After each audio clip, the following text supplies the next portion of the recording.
I'm here more to learn, but I also want to provide a point of view. So I wanted to speak about Trump's tariff policy. So since January 2025, Trump has had one of the worst presidential terms concerning the economy. And there are statistics to back this up. S&P has dropped 8%, Dow Jones has dropped 7%, the Russell has dropped 12%. The way I understand it, tariffs are a tax that are passed on to consumers. They impede upon the world free trade and increase the cost of imported goods. This not only has tanked our economy, but is actually putting small businesses across America out of work. Middle-class Americans that voted for Trump, believing prices would drop, are now having to close down their small business because they used to rely on outsourcing. Now, I understand that Trump's goal with this tariff policy is to bring back jobs to America. However, this is an unrealistic reality. Even though some corporations are moving production to the U.S. to avoid tariff, in reality, most would rather pass the cost on to consumers than financially pay billions of dollars in building new plants in America and paying higher wages. With all of this, I wanted to ask you if you could please defend Trump's tariff plan. Sure. Great.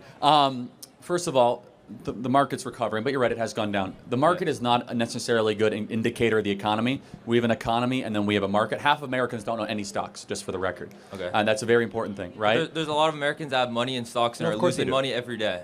Well, actually, okay, you're in high school, so I'm just going to be like super gentle. Like, the market's been up the last couple days, right? Markets go up, markets go down. Okay. The more important question, though, is what type of economy is going to survive the next 40 or 50 years?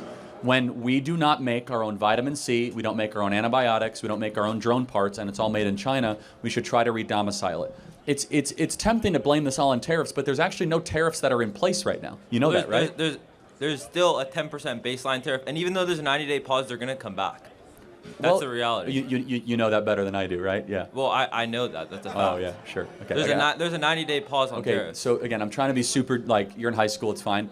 You know, Trump's talking to South Korea and Japan and Vietnam. Okay. We're going to get massive deals with India, and we're going to fix the trade imbalances. And here's the core of it. Can we at least agree that Trump ran on the idea of tariffs? He did. And people voted for it? Yes. Should elected leaders do what people vote for them to do? Yes, but I agree that he's doing what he said he would do. What I'm asking you is, how can you defend what he's doing? Because what would you say to the middle-class American that has a small business that now has to shut down their business because they used to outsource to China, and now they can't pay due to the high tariffs? That's my question. They were outsourcing to China? Well, even though some small businesses don't outsource, they get a lot of their production from big companies that do make their products foreign. And so now that those prices are being jacked up and small businesses are running out of customers because they're having to pass the cost on to the consumer. I see no evidence of that happening, and I believe, first of all... what is the definition of a tariff? Well, the tariff is a duty on an imported product. How do you avoid a tariff? You move to the U.S. Yeah, exactly. So wait, hold on a second. Are most companies moving to the U.S.? Actually, yes. You know there's over $6 trillion in investments announced in the last 2 weeks in the United States of America? Yeah. $6 trillion. But what happens in the U.S.? You get higher wages. Where does that cost go? Businesses aren't going to just pay that cost. They pass that cost on to the consumers. Toyota, Honda, Stellantis, NVIDIA did a $500 billion investment. Yeah, Oracle, NVIDIA is down like centers. 20% in the last 3 months. Right, again, so I'm going to try to be very gentle with this. Stock prices are not always a reflection of reality. That is an inflection of investors' skittishness, right? Okay. So if NVIDIA is down 20%, they might have been hyperinflated a couple months ago. Yeah. Let me just kind of close with this. Do we both agree we should make more stuff in America? I agree in certain cases, yes. Okay. I mean, yeah, I think with critical manufacturing, critical industry, we have massive trade imbalances with these countries. The president is going to actually say you have to buy more of our product, buy more of our liquefied natural gas. And I believe coupled with that small business that you talked about, they're about to receive the largest tax cut in American history.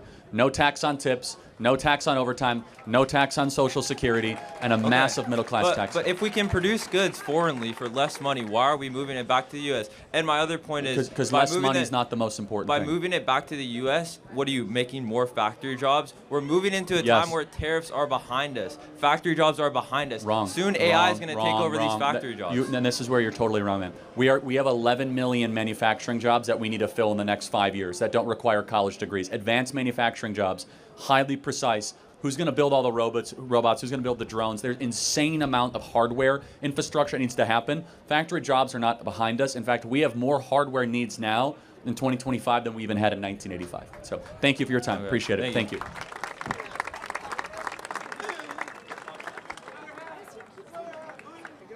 Hello. My name is Joe, and I don't know that much about you, I'm gonna be honest, but you're like this conservative like Trump supporter, dude? Okay. And you'd consider yourself a Christian? How do you consider yourself like a serious Christian if you support Trump after he raped Jean Carroll?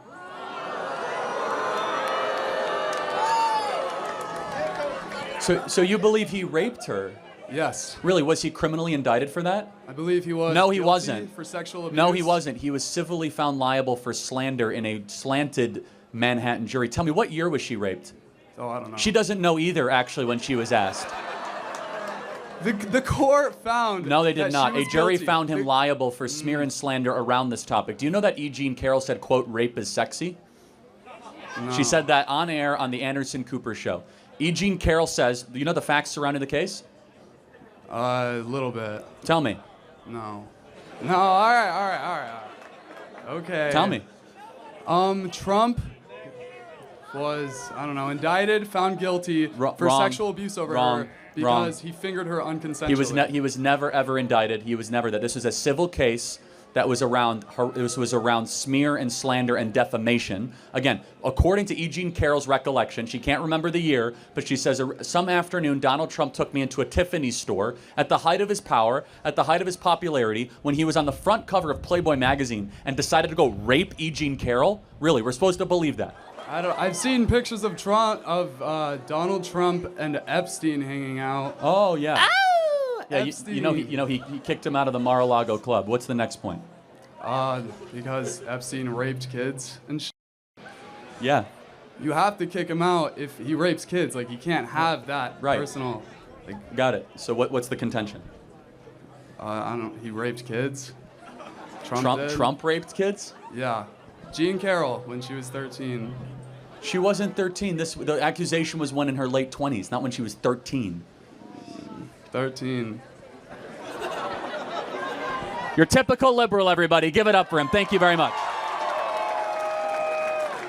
The government. No, I love. Thank you. Can I have a hat? Can I have a hat? Thank you. Thank you.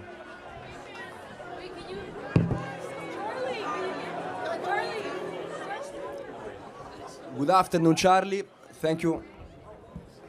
Yeah. Okay. Thank you for letting me speak. I'm studying abroad from Italy for this semester. Sorry? Yeah, from Roma. I've seen your videos online and I really respect what you are doing here. I have a question because in Europe we are facing the same problem with illegal immigration. And what are your stance on illegal families who came here many years ago and now are working and paying taxes in your country? Every person who has come here illegally must be returned to their country of origin. And I completely agree with you. I'm here to say something. I really like the speech that J.D. Vance did in Munich after the terrorist attack. Do we like J.D. Vance, everybody? Isn't J.D. great?